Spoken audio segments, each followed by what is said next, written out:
So shall my word be that goeth forth out of my mouth. It shall not return to me void, but it shall accomplish my pleasure. And it shall prosper in the thing for which I sent it. For he shall go out with joy and be led forth in peace. And the mountains and the hills shall break forth before you into singing.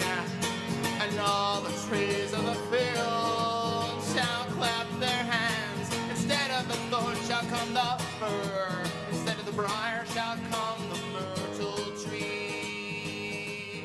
And it shall be to Yahweh for a name, for an everlasting sign. Hello, good afternoon. Welcome to Line by Line Bible Studies. We're continuing our study in the book of Job today. We're going to pick it up with Job 24, but actually we're going to start reading back in 23, just because it's been a whole week since we were doing this, and it's a short chapter, and it's all part of Job's answer. So let's read. Then Job answered and said, even today is my complaint bitter. My stroke is heavier than my groaning. Oh, that I knew where I might find him, that I might come even to his seat. I would order my cause before him and fill my mouth with arguments. I would know the words which he would answer me and understand what he would say unto me. Will he plead against me with his great power? No, but he would put strength in me. There the righteous might dispute with him. So should I be delivered forever from my judge. Behold, I go forward, but he is not there, and backward, but I cannot perceive him. On the left hand, where he doth work, but I cannot behold him. He hideth himself on the right hand, that I cannot see him.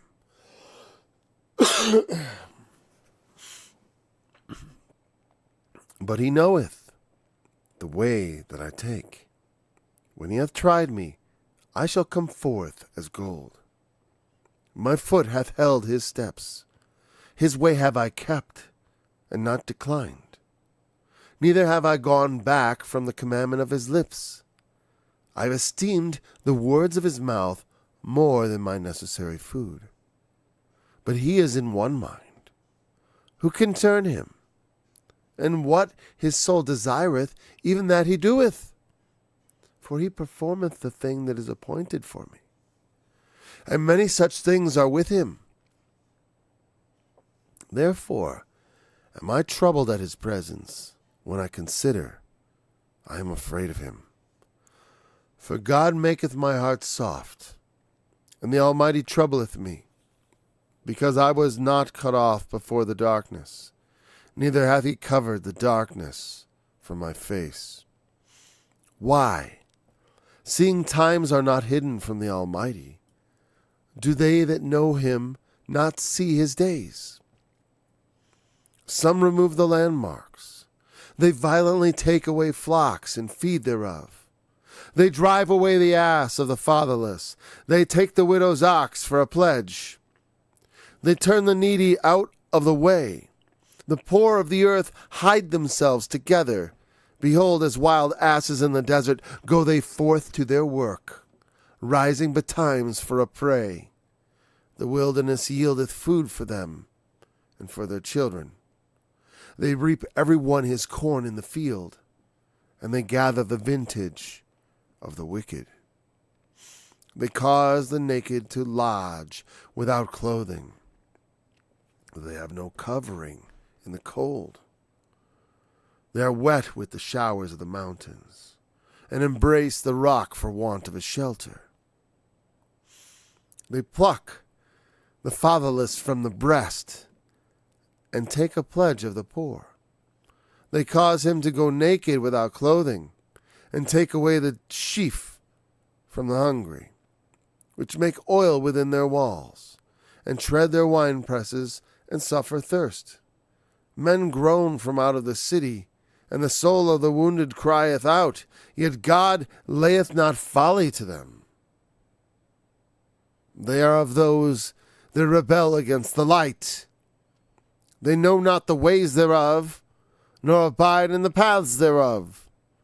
The murderer, rising with the light, killeth the poor and the needy, and in the night is as a thief. The eye also of the adulterer waiteth for the twilight, saying, No eye shall see me, and disguiseth his face. In the dark they dig through houses, which they had marked for themselves in the daytime. They know not the light. For the morning is to them even as the shadow of death. If one know them, they are in the terrors of the shadow of death. He is swift as the waters. Their portion is cursed in the earth. He beholdeth not the way of the vineyards. Drought and heat consume the snow waters. So doth the grave those which have sinned. The womb shall forget him. The womb shall forget him. The worm shall feed sweetly on him. He shall be no more remembered, and wickedness shall be broken as a tree. He evil entreated the barren that beareth not, and doeth not good to the widow. He draweth also the mighty with his power. He riseth up, and no man is sure of life. Though it be given him to be in safety, whereon he resteth, yet his eyes are upon their ways. They are exalted for a little while, but are gone and brought low. They are taken out of the way as all other, and cut off as the tops of the ears of corn. And if it be not so now, who will make me a liar, and make my speech nothing worth? Let's let Bildad reply just for fun, even though we're not going to get to his reply. I just like to keep reading sometimes. Then answered Bildad the Shuhite and said, Dominion and fear are with him. He maketh peace in his high places. Is there any number of his armies, and upon whom doth not his light arise? How then can man be justified with God, or how can he be clean that is born of a woman? Behold, even to the moon, and it shineth not. Yea, the stars are not pure in his sight. How much less man that is a worm, and the Son of Man, which is a worm? And then Job answers. It's a short chapter. How hast thou helped him that is without power? How savest thou the arm that hath no strength? How hast thou counseled him that hath no wisdom? And how hast thou plentifully declared the thing as it is? To whom hast thou uttered words, and whose spirit came from thee? Dead things are formed from under the waters, and the inhabitants thereof. Hell is naked before him, and destruction hath no covering. He stretcheth out the north over the empty place, and hangeth the earth upon nothing. He bindeth up the waters and his thick clouds, and the cloud is not rent under them. He holdeth back the face of his throne, and spreadeth the cloud upon it. He hath compassed the waters with bounds, until day and night come to an end. The pillars of heaven tremble, and are astonished at his reproof. He divideth the sea with his power, and by his understanding he smiteth through the proud. By his spirit he hath garnished the heavens. His hand hath formed the crooked serpent. Lo, these are parts of his ways. But how little a portion is heard of him. But the thunder of his power, who can understand? Well, I'd like to keep reading. We'll get to 27 this week, Lord willing. Let's look back to 28. He continues his lengthy reply. Again, One of the things I was glad we read this again is because it was interesting, I thought, where it says, I look on the left hand where he worketh. Actually, where he doth work. I think he's saying, I'm looking for his work. I'm looking for, and what he's saying is, I don't understand what God's doing. And that's very understandable, because sometimes, God, why is this happening to me? Why is this happening to me? Why, and again, like we said, the book of Job is a response.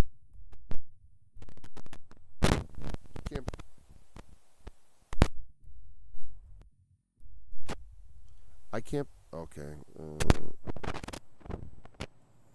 I gotta never touch that again. At least until I just gotta get a new XLR cable, XLR. Actually, I might have one, but it's really long. I just gotta get a new short one. So if it ever got to that, I should get it out and see where it is, because this one's about to go. Okay. I think the shielding is like barely able to touch itself, All right. So, and he's saying, God knows me, and I trust that my judgment's going to be what I expect it to be. And it should be, because your conscience. Job is not trying to pull one over on his friends. Which is, I'll tell you what, when people declare their righteousness to me, I admit, I am also skeptical. Most people are not like Job. And again, there are many accusations thrown, of course, none of which he is guilty. And as we said from the beginning, Job is not claiming perfection, but innocence of crimes that God would condemn him so deeply, and to destroy him, ultimately like this, to bring him down to the dust and to absolutely ruin his life and cut off his descendants and all those things. I mean, and he wants to, I want to, if there's some dispute with the Almighty about my, what kind of person I am, I'd like to order my cause before him, and I could demonstrate. And then say, and would he plead against me with his great power? No. We already talked about these ideas, because that was in the last chapter, right? But that's Job's chief argument, is that when you see suffering, your first response should not be to accuse those who suffer of having offended the Almighty. And this is something people to this day do. And like I said, it's interesting to me, because though as Christians, we're not supposed to believe in that sort of thing. We're supposed to believe in the Christian forgiveness and reconciliation, and preaching the gospel of reconciliation, that people should be reconciled with God. And so we want people, we don't want to come to people and blame them for their situation, but we still do very often. I mean, I don't, but not that I never have. Maybe I have. I'd have to think about it, But I know now, now that I understand fully, I doubt it, because I'd have to be quite blinded in the situation. But the thing is, you can be. So you always got to be vigilant. Because especially if we are starting to enter into some sort of hypocrisy, if God loves us, he's going to bring about some form of correction that we want to be tender-hearted towards. Just like Job said, God made my heart soft. What does that mean? I'm soft-hearted to God.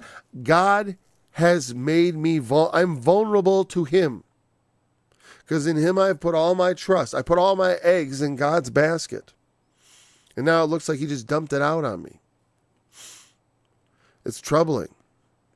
Why troubling? Because I should have died first, before all this bad stuff happened. Why didn't I die?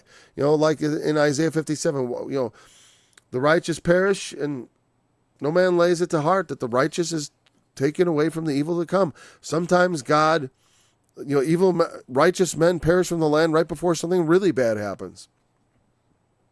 We all die. And sometimes the judgment to come is not for everyone who was before it. And it's a mercy to die ahead of those things. That you not see them. Because even if God's going to make it all right in the end, still, it's like, if awful things were to happen to my family after I die, well, in the finding out about it in the resurrection and seeing the glory, I wouldn't be too troubled by it. But having to live through it, it would be troubling. seeing people you love suffer, you know. But remember that all the suffering which we experience in this life is not to be compared with the glory which shall be revealed. But let us suffer for doing what's right rather than suffer as evildoers. If we suffer as evildoers, there's no glory in that, except with the wicked.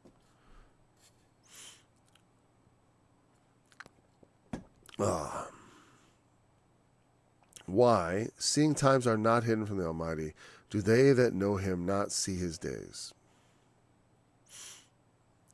And I think when they're saying, times are not hidden from the Almighty, but why do they that know him not see his days? Why do they who know God not see what's coming, is what I think it's saying, what God has in store, his days to come. Why do we not see them? Times are not hidden from the Almighty, and so we that know him, you think we would see what he's up to, right? Because we know things like you shouldn't remove your neighbor's landmark, right? You shouldn't violently take away someone's flock and feed thereof and eat of someone else's things. We know these things. Some people do this. We don't, who know God. We don't, as they're saying, some people do, we don't. They drive away the ass of the fatherless. We don't do this. They do this. They take the widow's ox for a pledge. Something she might be dependent on. But it's like, well, I need a pledge because of some loan or something, perhaps, and that's the way it goes. Taking interest on the poor, or driving a hard bargain with them, taking some widow's ox as a pledge against whatever was seen as unrighteousness. There are a lot of ways that people make themselves rich in this world that are considered, there's a lot of occupations I'm not sure I could do. Like on a certain level, well, I think I could work for some institutions. I don't know. Could I work for a bank? My wife used to, but as a lower level, not as a I don't know, because it's like, it's a two-way street. People need money, so they lend money. But then they got to charge interest. Do they have to? Yes, they do. Because why? They're in there to make money. And when I see rich people borrowing tons of money to do big things, that's something they're engaging in, I guess. But when you're talking about poor people, you're talking about things like payday loans and where the interest rates are absurdly high. Where you're getting major interest from just a very small loan. And the poor always pay the hardest. They always get taxed the hardest. They always get... I know this because it's like, a rich man has a car that's in good working order and he takes it to his mechanic, right? But I have 3 cars. That means I got to pay for 3 sets of license plates, 3 sets of insurance. Everything's more expensive for me. And because I can't keep one car on the road. I got to have one extra one on the side that I'm working on. I mean, I don't have to do that, but that's how it works out.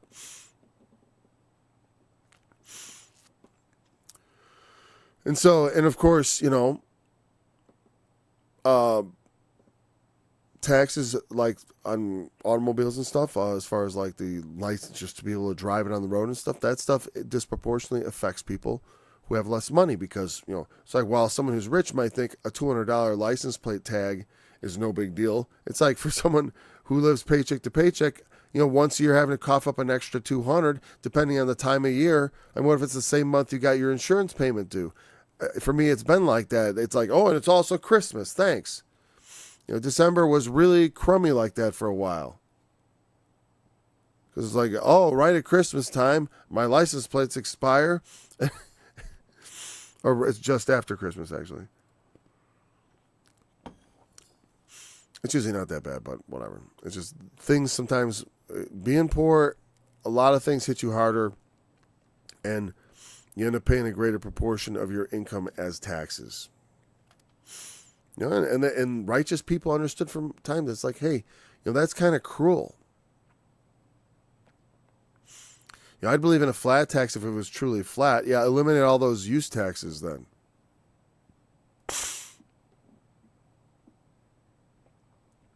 They turn the needy out of the way. The way to prosperity. A lot of times, people at the top, what they do is they try to pull up the ladder and make sure nobody else can ascend. There's anti-competitive instincts in people to oppress people who are down and keep them down. Like to keep wages down by allowing lots of people from other countries who will work for almost nothing into the country. To keep wages down, and that is oppressing the poor. And our country's done that many occasions. Oh, we need these workers because Americans won't work these jobs for the wages we're offering.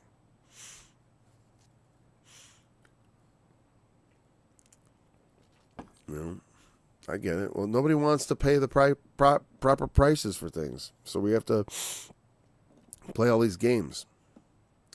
But it mostly just hurts people. The poor of the earth hide themselves together. I guess it's like huddled masses.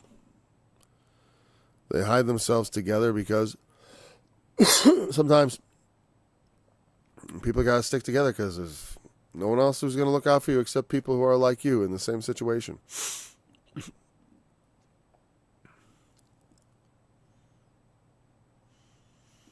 Okay, maybe I remember trying to understand this. Behold, as asses, wild asses in the desert. A wild, horse-type animal, an ass. They go forth to their work, rising betimes for a prey. The winepress yieldeth food for them and for their children. The wilderness, not winepress, winepress.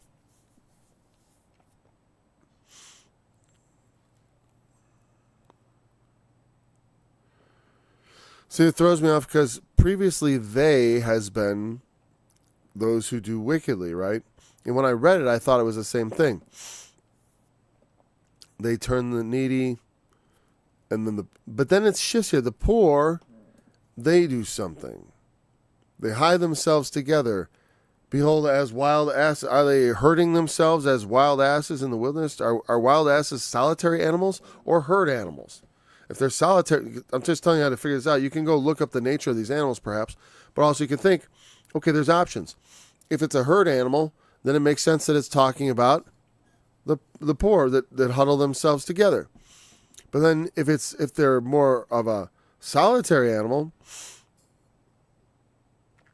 it might be the wicked looking out for themselves, like a wild ass in the wilderness. They take care of themselves. Numero uno. I don't know. So they go forth to their work. Well, the poor, if they have work to do, they go forth and they do it. How like a wild ass? I don't know. By nature, you go out and scrounge around and find things in the wilderness to look for things. Rising betimes for a prey. I'm going to look at this in a different translation just because I'm like, it's giving me too, I don't know what to make of it. So, here we are. So, in the NIV, the Devil's translation, it says, I kid, somewhat. They drive away the orphan's donkey. Sounds better in the King James. They take the widow's ox in pledge. They thrust the needy from the path and force all the poor of the land into hiding. Like wild donkeys in the desert, the poor, they definitely identify. See, it doesn't say the poor in the King James because the Hebrew doesn't say the poor. It doesn't say that. In the NIV here, they're making an interpretation. That's why I go here to see what scholars say, a certain set of scholars anyways, right? And then I take that opinion in consideration. But I do not use it as a primary study text because you will stumble over all kinds of additions and interpretations. It's not a strict translation. No translation is a strict translation. Even the King James gets a little interpretive at times. But not so much. Not so much as the some other translations. I mean, certainly there are translations that are outright paraphrases, such as the what's it called? The Living Translation or whatever. The Living Bible. Well, there was a Living Bible, then there was a New Living Translation, which was also not a paraphrase, but an interpretation like this. And it was a little, I forgot if it was how paraphrasing it was, so I don't want to say too much about something that I'm not too informed about. So they say the poor go about their labor foraging for food. This is what I was starting to figure they meant by the wild ass. Maybe the every man for himself. They huddle together. Oh, okay. They force all the poor into hiding. I don't know why I was thinking huddling together. They force them to go into hiding like donkeys in the desert. You know, like searching for a donkey in the desert is like looking for a needle in the haystack. It's not very easy. Right? So the poor go around foraging for food that you can barely see them. I think it's kind of like maybe that also something. The wasteland provides food for their children. They gather fodder in the fields and glean in the vineyards of the wicked. Yeah, because the rich are supposed to allow the poor to go and take the gleanings, as they're called, which were when you harvest in a big harvest operation, it's inevitable that you don't get everything. You know, like I have black currants. You know, I'll go out there and harvest a bunch of ripe currants. Sometimes I don't want to wait for them all to ripen, so I'll just get a bunch. But it's like, even if you waited for them all to ripen, you'd go through and you wouldn't get everything, and everything wouldn't be ripe. So there are leftovers. And under the law of Moses, you were not to go through your field after the harvest, after the initial harvest, and go through and make sure you got all the gleanings. That was actually supposed to be left for the poor of the land. That's how it should be. And that's considered the very least. In Israel, they didn't do, at some point, they didn't do that. Some people, they didn't do it. No. We go and collect every single berry out of that thing. We don't leave it for the poor.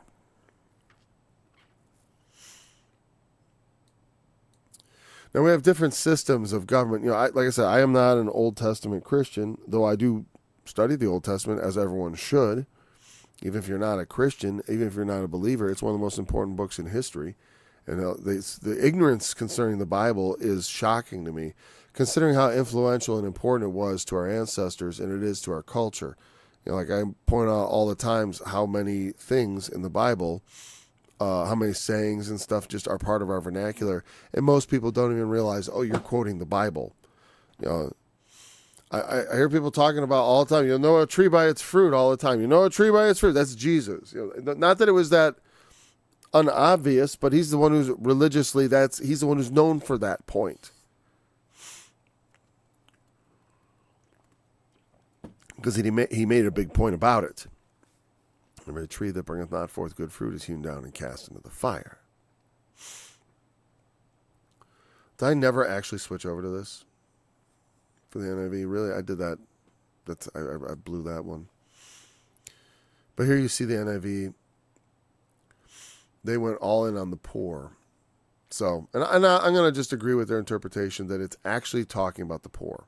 They are the ones who are like wild donkeys looking for food in the desert, looking for food in places where it's hard to survive.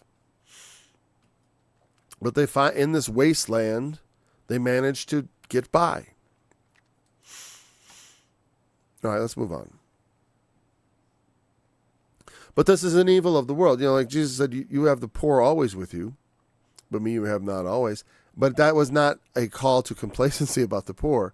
The point was, yeah, you have plenty of time to do good to the poor. They're always around, huh? It's funny like that. And yet, nobody ever does anything to fix it. It's always a convenient excuse. Oh, we got to do something for the poor, so we'll do this. And, it's a convenient excuse to raise money, but to not actually fix the problem. Can man fix the problem? No, we can't. But we should try to.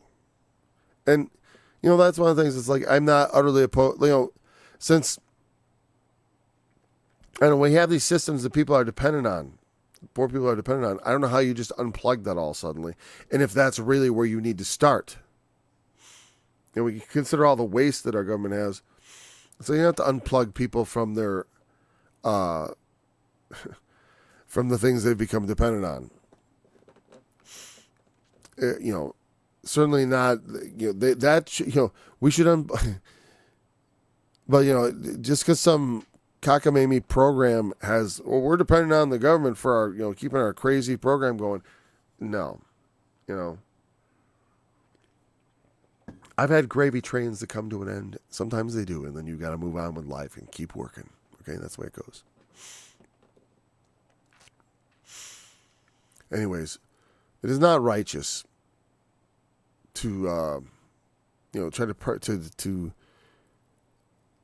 in your life look out only for yourself and to neglect the suffering you see around you. That's one of the evils that Job talks about. People who do wickedly, some remove landmarks. They drive away the ass, they do this, they do that. And the poor are suffering, right, in the midst of this. They gather the vintage. The vintage should be gleanings, right? They cause the naked to lodge without clothing, but they have no covering in the cold. See, it switched back to the wicked again. That's got to be the wicked, and I bet in the NIV. What's it, lacking clothes? So the NIV goes in a different direction on this. They keep it on the poor. So they say instead, lacking clothes, they spend the night naked. They have nothing to cover themselves in the cold. They are drenched by mountain rains and hug the rocks for lack of shelter. The fatherless child is snatched from the breast. The infant of the poor is seized for a debt. The infant of the poor is seized for a debt. That's pretty, let's see here. The cause, the naked, it's a lot. Yeah, it does sort of confuse the subjects here in the King James. So I'm going to consider this not a very well translated chapter. It did feel a little bit confusing as I read it. But anyways, the idea overall is clear. What he's saying. They pluck the fatherless from the breast and take a pledge of the poor. According to the NIV, that's human trafficking. Meaning that they pluck them from the breast and make them fatherless by using them as the pledge.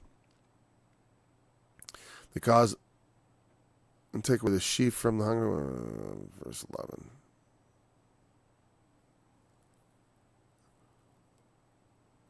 11. See, when he talks about the poor here, he says, lacking clothes, they go about naked. They carry the sheaves, meaning they do the work, but still go hungry. And that's a true, that's truly wrong. That people, that labor in a certain thing should eat somewhat of the fruits of. Meaning, when you labor, it should be enough for you to eat. Especially if you're doing, things like, like it says, it's bringing in the food. If it's the thing is, I said a long time ago, and our food has gone up in price, but not because of lack of workers or whatever, but because of fuel prices and inflation or whatever. I'm not sure exactly the causes, but inflation seems to be the main thing. Though some things haven't gone up much compared to others.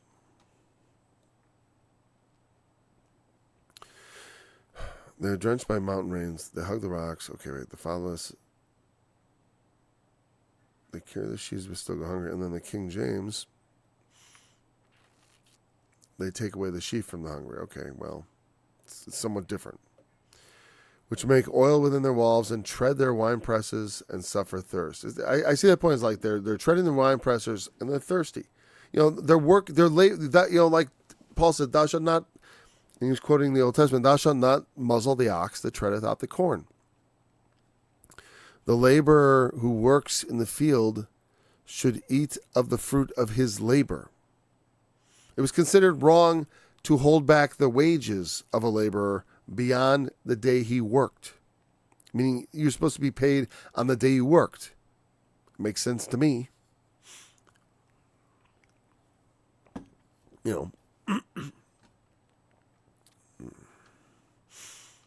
They make the oil, they tread the wine presses, but they do not enjoy it. Men groan from out of the city, and the soul of the wounded crieth out, yet God layeth not folly to them. What is it? I'm going to look at the NIV on that one too, because it says, yeah, they do it a little more starkly. They're like, the groans of the dying rise from the city, and the souls of the wounded cry out for help, but God charges no one with wrongdoing.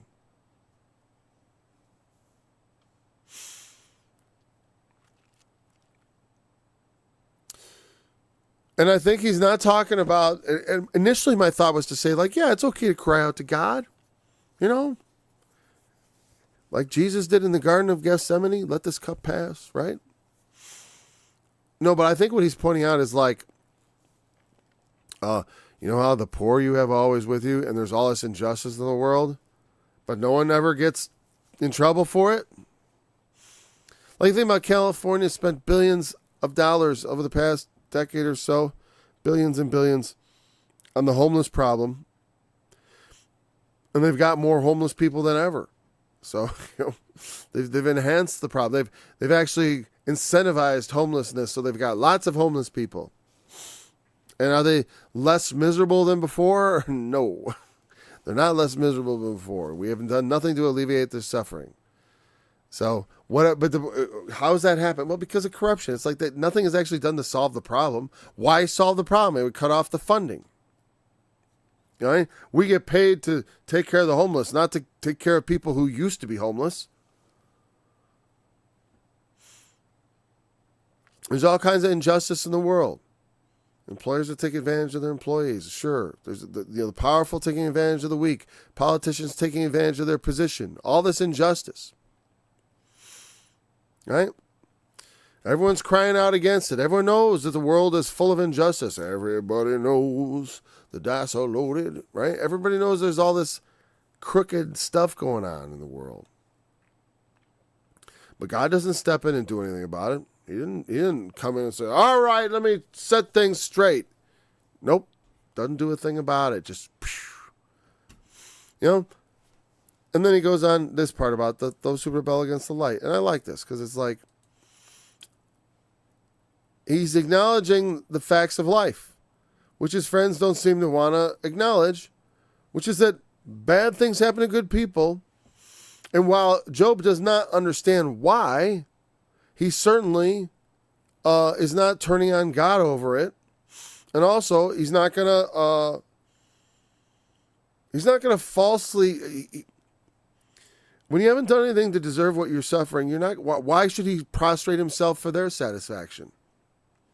You know, just because they have an evil eye about it and insist on accusing him about it.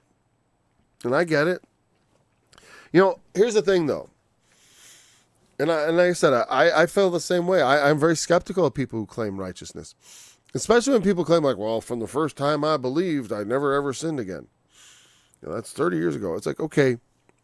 I just question whether they've been sufficiently, you know, it's one thing to say never, ever sinned. Job didn't claim that, you know. So they say, like, I haven't done anything worthy of death. Okay, you know, even though, you know, from Jesus' perspective, we know that it's like, he said, you know, if your right hand offend you, cut it off. I mean, you know, it's like sin is a matter of life and death. If it causes you to offend, if anything in your life is causing you to stumble and to offend and to disobey God, we should stop it. We should cut it off.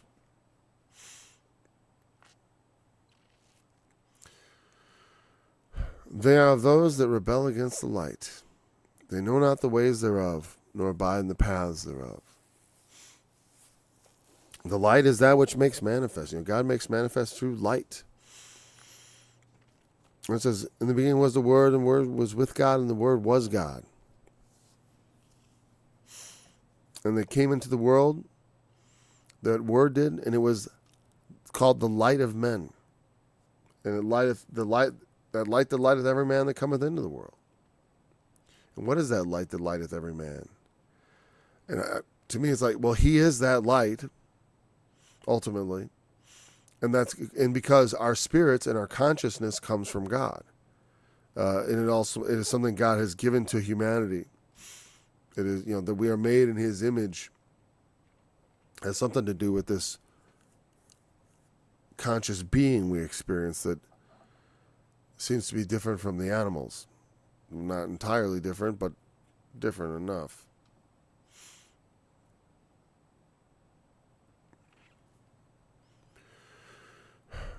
And so the light makes manifest, it shows our deeds, and we know, like I say, we live. If you're a believer, this is what you ought to understand, is that we live. Now, God is not a cosmic cop, as we say, generally, and that's what He's saying. God doesn't accuse anybody. This is what drives people nuts. They want God to come down and set everything straight. But on a certain level, if He did that at some point in the past, I might have been condemned. Others, and if he had ended the world, it's like I may never have existed. So I'm not going to argue against that.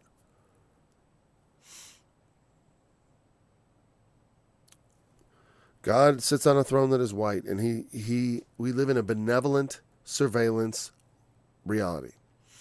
It means God sees all. He knows everything you're doing. He knows what you're up to and what you're thinking and all that stuff, right? And we would rather console ourselves and say no, and we don't have to face any sort of judgment or scrutiny for how we've conducted ourselves in this life. A lot of times people really poison the waters by the way they, the unreasonable way they portray God. Because on the one hand, He's like, oh, He loves you, He loves you, He loves you. And then it's like, then they also try to lay on you a lot of weird legalistic things. As often is with many denominations, it's not a very accurate portrayal of what Christianity is supposed to be.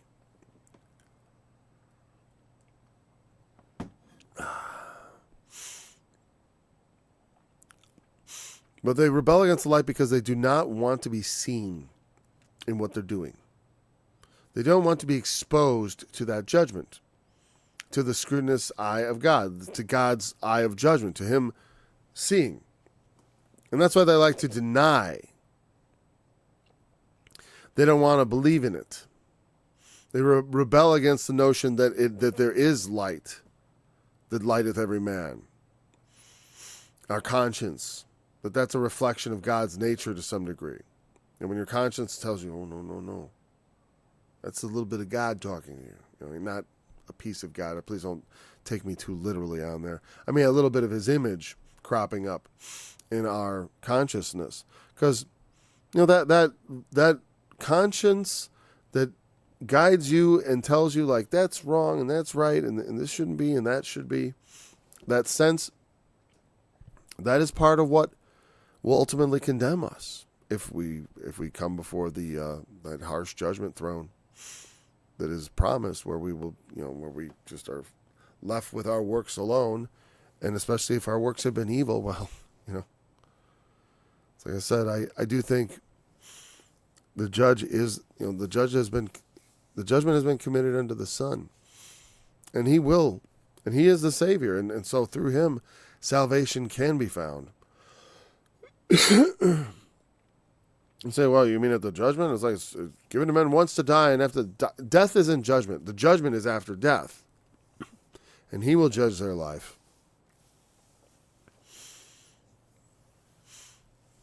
And decide. But, rebelling against the light is taking upon yourself to do secret evil things. Not knowing the ways of living life in the fear of God, in the understanding that His light shines everywhere. And He sees into all the darkest of the dark corners.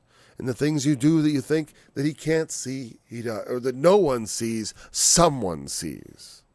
Someone knows where all the bodies are, all of them. And He will judge it. They can't abide in the paths that one would take, because there are paths of light. They are the paths you take when you consider that you walk in light and not in darkness. If you think you walk in darkness, well, you can take just about any path you want because you're not observed. Theoretically. It's the idea that, it's dark. No one sees what I'm doing, so I can do this. I can steal this. I can kill this person. I can rape this person because no one will know it was me. Oh. But the light tells us that what we do is known. You know what I mean? And people, well, I don't want it to be known what I do. It's like, well, it is. I mean, as much as I value privacy, mostly from the thing is, we don't all agree on right, wrong, and the other. And there are some matters in which they are matters, we call them, of conscience, where one person of conscience can disagree with another on the rightness or wrongness of something. And then to that degree, it's not the business of every one of our fellow men what we are doing. I mean, it's okay to have things that are private for men, especially when men are crooked and corrupt and not necessarily always worthy of knowing what you're up to. They don't know. They don't need to know your plans or your intentions. Because one, and often, especially if you're in line with the light, they may be good intentions. But the wicked don't, for them, they can't stand even the righteous, the things that we would do, they would do good for people, even maybe them. Because they've already decided their ways. The murderer rising with the light killeth the poor and needy. That's interesting. Rising with the light. And he gets up in the morning, and in the night is as a thief. I'm not sure the meaning of this. I mean, I can guess at it, but as far as the thief cometh in the night. They that be drunken in the night, and they that, but the thief cometh in the night. And as Jesus said, if the watchman of the house knew in which hour the thief would come, he would not suffer his house to be broken up, but would set a guard specifically and say, well, he's coming at 2 a.m. So I'm going to look at this in the NIV. Maybe they may have, this chapter seems to have been a little better handled than the NIV, if you ask me. At least a little more consistently. Let me see. Okay, the eye of the adulterer, when daylight is gone, the murderer rises up. Oh, what? There are those who rebel against the light, who do not know its ways or stay in its paths. When daylight is gone, the murderer rises up, kills the poor and the needy, and in the night steals forth like a thief. Okay, so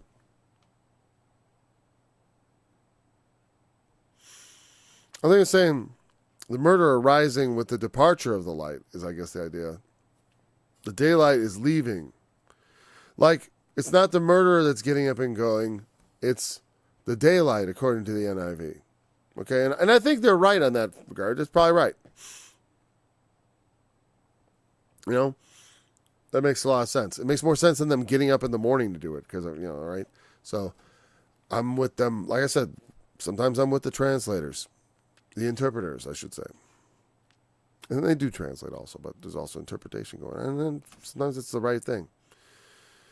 So the adulterer waiteth for the twilight, saying, no eye shall see me, and disguises faith. Yep, that's exactly the same. Or not. Similar enough not to be worthy of note. In the dark they dig through houses, or break into houses. It's not necessarily dig, but it just means like to burrow a way in, like breaking. Digging through a house includes things like breaking into a window. Okay, in the daytime they cased it out, right? They cased it out in the daytime. They use the light to their advantage to know what you're up to watch you, to spy on your life, so that they can do you harm. But they don't want to be seen. They don't want to be known. They don't want anything to happen to them. They don't want it to come to them, but it will come to them. And if they understood that, they would understand the light, and they wouldn't do what they did. They know not the light. They go in the daytime, they use the light, but they don't understand or know the light. The morning is unto them even as a shadow of death. When the light actually comes. As far as when they've been up to their evil deeds, they don't want to be seen. Like when you see a politician coming out of a brothel, Not that I've ever seen one coming out of a brothel, but as you might imagine, their face, And I've seen several politicians encounter the police and get in trouble. And when they get in trouble, they get very, well, the ones I'm thinking of are local politicians. I saw videos of at some point, different times, not recently, just like they were misbehaving and maybe intoxicated and having spats with the police. That's not really what I mean. I mean, people who, more like crooked politicians who don't want people to see what they've been up to. They don't want it to be inspected. Just like a lot of these hidden programs in the government that are just wasteful. And also religious in nature. To me, Drag Queen Story Hour is like, it's almost like you might as well have be funding Catholic services. I mean, of course, there's a vast difference. My point is separation of church and state. The idea that we should celebrate Sodom and Gomorrah is essentially a religious position.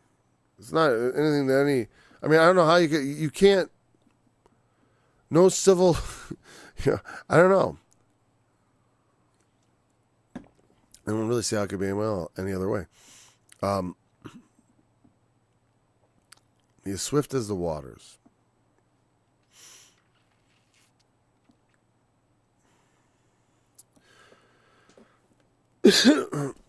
That means the waters, they slink away. The way waters move, and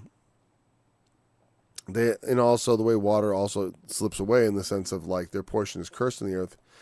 A lot of the waters they had to do with in the Middle East were not. It's not like here where I go out to the Mississippi and it's always flowing, man. It's just this gigantic river, beautiful, just flowing down from the north to the south forever and ever and ever. A lot of rivers and streams in the ancient Near East, and even to this day, are intermittent. That means they do not always flow.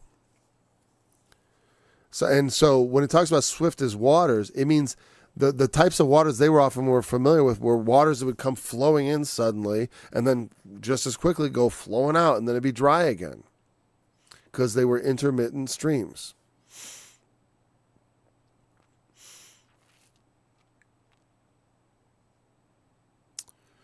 Their portion is cursed in the earth.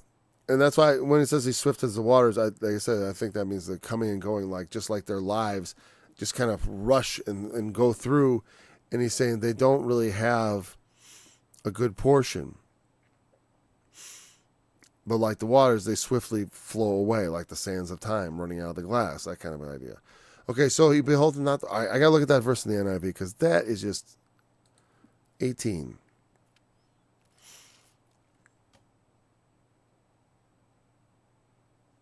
For all the midnight is their morning. Okay, whatever. Yet they are foam on the surface of the water. Their portion of the land is cursed. Yet they are foam on the surface of the water instead of swift as the waters. Okay. Well, again, see, by calling them foam on the surface of the water, they were getting at the same symbolic meaning I'm getting at, right? That they're not permanent. Foam is, bubbles.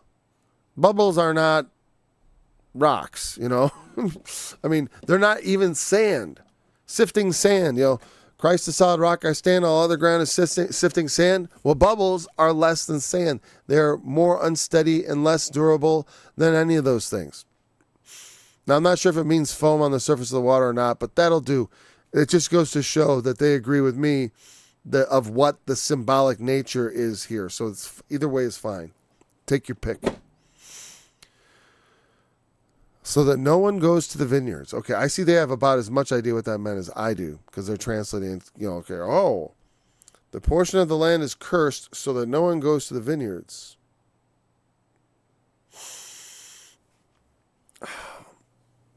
I think what it means, no one, I'm gonna take a stab at it here and think it's actually referring to the water. You know what I mean? Their water does not go to the watering of the vineyard, right? As heat and drought snatch away the melted snow, so the grave snatches away those who have sinned. See, again, That's the foam on the surface of the water, but the idea being swift waters, like they might be familiar with these streams that do not endure, but the melted snow comes from the mountains and it goes, shoo, but then quickly the heat and drought just, it's gone. It's gone. And that's what the wicked are like. They're like the foam on the waters of the sea. That's not other places. But they're also like the swift streams of the desert that go dry. Okay, so either analogy is perfectly fine. If you know your Bible, you can get your way through these things, no problem. Because it's like, on some level, you just got to get to what is he getting at? The actual precise translation is not as important as the meaning of what he's saying. So, the grave snatches away those that have sinned. He's saying, hey, I know, the wages of sin is death. And that the path of the wicked is not a sure one. It's one that is fraught with danger and likely an ill end. God does not always let the wicked just get away with it. If they think they're going to get away with it, they're wrong. They will not get away with it.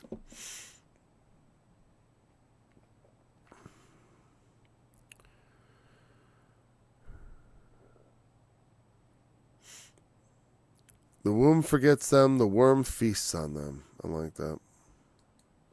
Ultimately, that's where they go. It's where we all go, though. So, as Job said, there's got to be something more, man. Otherwise, if that's it, then that's not terribly just. I mean, certainly, I don't deserve better, but they certainly deserve much worse. It's a lot of times the argument in the scriptures and also Job that that's sort of like they're getting away with it. They're just laying down. I mean, sure, it's not good to be dead. The womb shall forget him. The worm shall feed sweetly on him. He shall be no more remembered. And wickedness shall be broken as a tree. What does the NIV say in that one? It's still over there. Same thing. Broken like a tree. So how is a tree broken? Well, I think about when I think about trees being broken by nature, it's quite a catastrophic thing. You ever see a tree blown down by the wind? A tree broken, it's this catastrophic, with all these different, sometimes, it looks like a very violent moment, and often is. But, once the tree is broken, unless it's a very special kind of tree, because not all trees is, it's pretty much done. I see a lot of down trees in the forest. They're not coming. They're not sprouting back up from the base. A lot of times when trees are broken, they're already rotten, and I think that's the kind of the analogy. These are rotten trees. When you have a tree that's rotten and worm-eaten, when it breaks good and for good. He evil entreateth the barren that beareth not. Evil entreateth. I'm sorry. They prey on the barren and childless woman. To the widow they show no kindness. Well, same idea basically. Evil entreat is fine. Well, let's see. They evil entreat.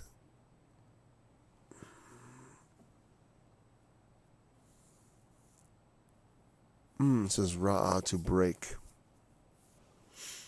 That usually means, to break as with. These are people who are having, struggling, poor, the barren. Being barren is not a good thing for a woman. A lot of a woman's value is actually, in the ancient world, and even in the current world, to tell you the truth, is in her children. Especially as you get older. Childlessness becomes more and more of a real doorway to loneliness.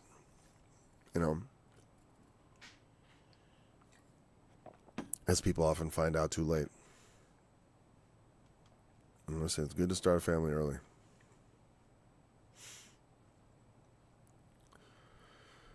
Do not good to the widow. And these are things, again, it's not just we're supposed to do bad. We're supposed to do good. It's not just, not just we're supposed to not do bad. Right? Don't do evil things. Okay, yeah, don't do evil things, but also you must positively do good things. You know why?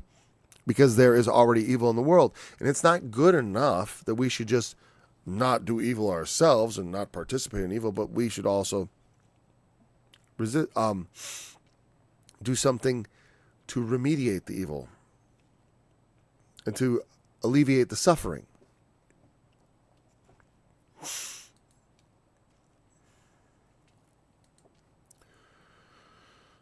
Okay, going back here.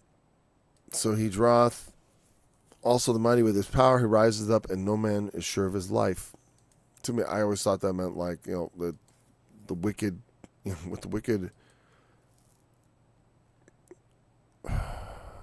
Oh, gosh, it's so different from the way I read it. Verse 23.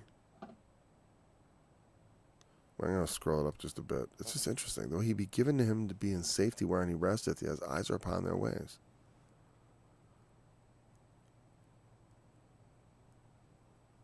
Well, I would say that definitely the gist of what Job's getting at is very obviously, like he says, they are exalted for a little while, and they are eventually brought low. They are taken out of the way as all other, and cut off as the tops of the ears of corn, being like completely gone. The ears of corn would not be like corn as we're familiar with, but like some grain. But the point is, you cut them off completely. And if it be not so now, meaning if it's not like that on the earth, who will make me a liar and make my speak? Who's going to say that God is not going to make it right? I'm saying, like, what Job is saying, sometimes things in the earth are not just. They don't look right. The wicked get away with it. The poor are crying out. It happens all the time. And you know what I think? I think we're supposed to do something about that suffering and then expect that, yes, the justice that we know from our conscience of God, from the light that we have been given, that lighteth every man that goeth into the world. So we have some idea of what's right and wrong, some idea, enough to be condemned.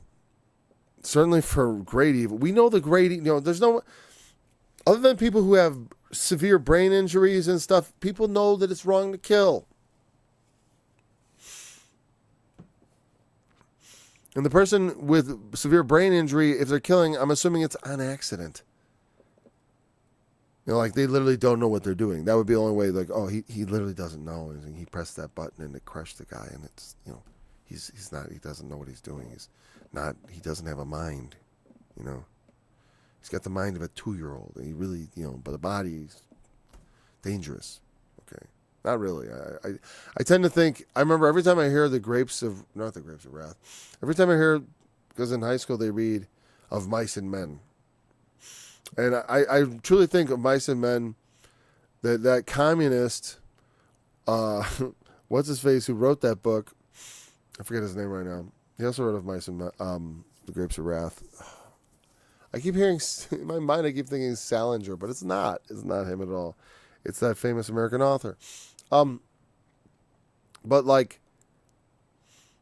I was saying, the message of that book seems to be that, retarded people are dangerous and that their caregivers should euthanize them. Because that's what communists used to think. And that's what the progressives of that time were thinking. And I thought that was propaganda to make people think, oh yeah, people who aren't right in the head, they might just kill people if, out of nowhere, even though he was gentle and not that kind of, and it's the spreading this mythology that retarded people are dangerous and maybe ought to be put down for the good of society. That's what people were believing back then, and Hitler carried it to its natural conclusion. And so when your kids are reading of Mice and Men, don't forget to tell them that the communist who wrote that is actually making propaganda for euthanasia for people who are mentally disabled. Is what that book's about. When I hear about it, I'm like, oh yeah. He in the end, Lenny puts him down, and what do you think about it, kids? Because they said it in such a way that's like, well, it seems like the right thing to do.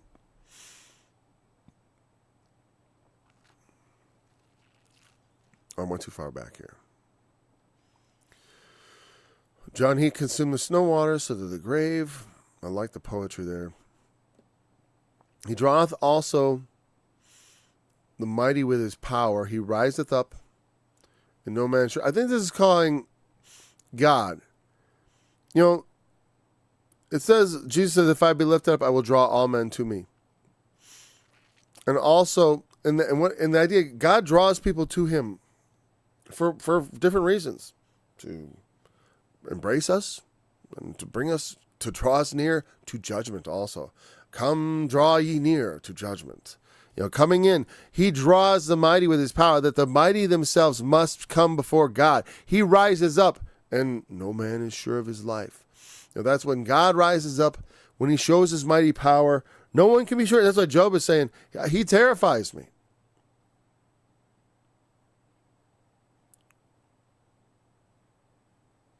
Though it be given to him to be in safety whereon he resteth, yet his eyes are upon their ways.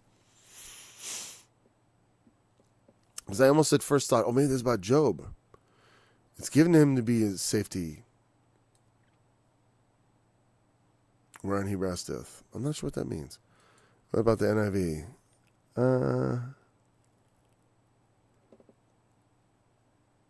He may let them rest in a feeling of security, but his eyes are on their ways. Yeah, I get that point. And that makes a lot of sense, because that is definitely part of what this argument is. Like, the wicked get away with it, and so they feel they're secure. They feel they're safe. They've gotten away. We did it. No man knows what we've done. And they rest in that.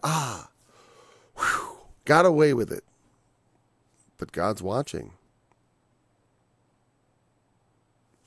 God is watching. They're exalted for a little while. You can get ahead by cheating and lying and stealing, but not forever. They're gone and brought low. They're taken out of the way as everyone else. Hey, you can't prolong your life by evil doing. I mean, I guess, me. Like, well, I guess there's, you can, by stealing someone's organs, I guess you can, but you prolong it.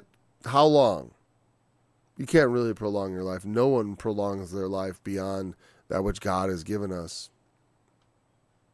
They may think, people thought they shake their fist at heaven and think that the heaven shudders back, but it doesn't.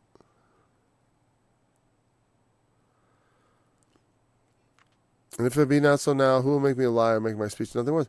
Even if it's not now, you tell me I'm not right. God will make things right. I know this. And so I know I'm going to stand before him. I'm going to be judged right. Those who do evil are going to be judged for doing what they did wrong. And God is going to judge things right. He's going to judge things justly. And to which I would add, through the knowledge of Christ, that he will not only judge things justly, but he will have mercy. Not on all, but on some. And how do you know that? Well, according to what he said in the Gospels, he said so. Happy are the merciful, for they shall obtain mercy. We should not, what did he say about the servant? He was forgiven and went about smiting his other fellow servants. Well, that wasn't such a good idea. Anyways, that's all the time we have for today. And besides, we'll be going to chapter 25, which is very short, so we'll go into probably 2 chapters next time, since we have 2 short chapters. I'm going to go grab 27 right now. But until then, remember, the testimony of Jesus is the spirit of prophecy, and he is the fulfillment of the law. So shall my word be that goeth forth out of my mouth. It shall not return to me void, but it shall accomplish my pleasure. And it shall prosper in the thing for which I sent it. For thee shall go out with joy and be led forth with mountains and the hills shall break forth before you into singing, and all the trees of the field shall clap their hands. Instead of the thorn shall come the fir, instead of the briar shall come